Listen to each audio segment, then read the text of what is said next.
rôle, c'est de porter la politique publique de l'économie sociale et solidaire, d'évaluer les difficultés que l'écosystème rencontre, ses besoins dans les politiques publiques sectorielles ou dédiées au développement économique, et de représenter le ministère à l'échelle européenne, internationale aussi bien que régionale. La feuille de route gouvernementale que nous portons, elle s'appuie sur 3 briques.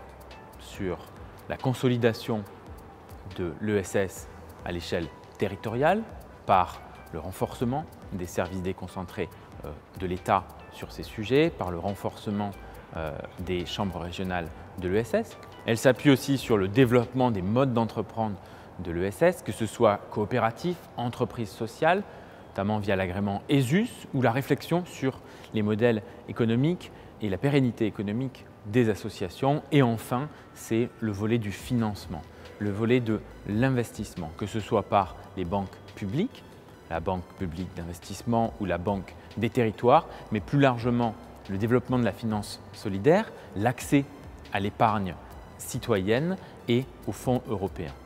Le constat que l'on peut faire pour les associations, c'est qu'elles sont en train de vivre la lame de fond de la crise sanitaire, de la crise économique, qu'elles vont avoir dans les prochains mois, années, des trésoreries qui vont être difficiles, qui vont fondre, et il est de notre devoir de réfléchir aussi au renforcement de leurs fonds propres, que ce soit par le développement de titres associatifs comme cela a été fait ou par d'autres instruments de financement, par une réflexion sur leurs charges, sur par exemple la taxe sur les salaires.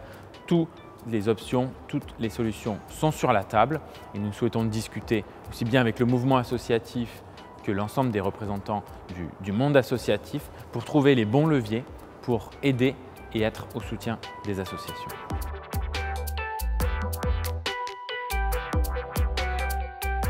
Il y a plusieurs briques qui permettent de soutenir les associations par du financement.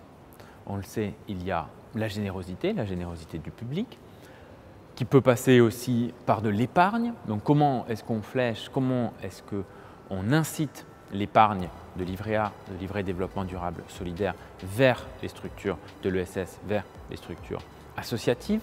Comment est-ce qu'on va justement permettre l'application d'unités de compte solidaires dans les assurances vie telles que prévues par la loi Pacte.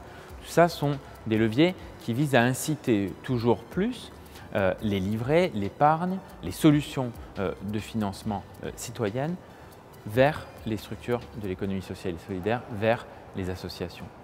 Ça passe aussi par une réflexion sur les instruments existants, on en parlait, les titres associatifs qui aujourd'hui dans une période d'inflation, de taux d'intérêt élevés, peuvent paraître un petit peu à côté des besoins, des ressources des structures associatives. Il faut qu'on puisse travailler ensemble à ces leviers. Et enfin, c'est la finance solidaire qui est le poumon financier de l'économie sociale et solidaire. Nous souhaitons déplafonner les fonds 90-10, permettre jusqu'à 15% de ces fonds dédiés à des actions de solidarité, dédiés aux structures de l'économie sociale et solidaire, aussi bien que le développement des fonds ESUS et de tous les fonds d'investissement fléchés vers l'ESS.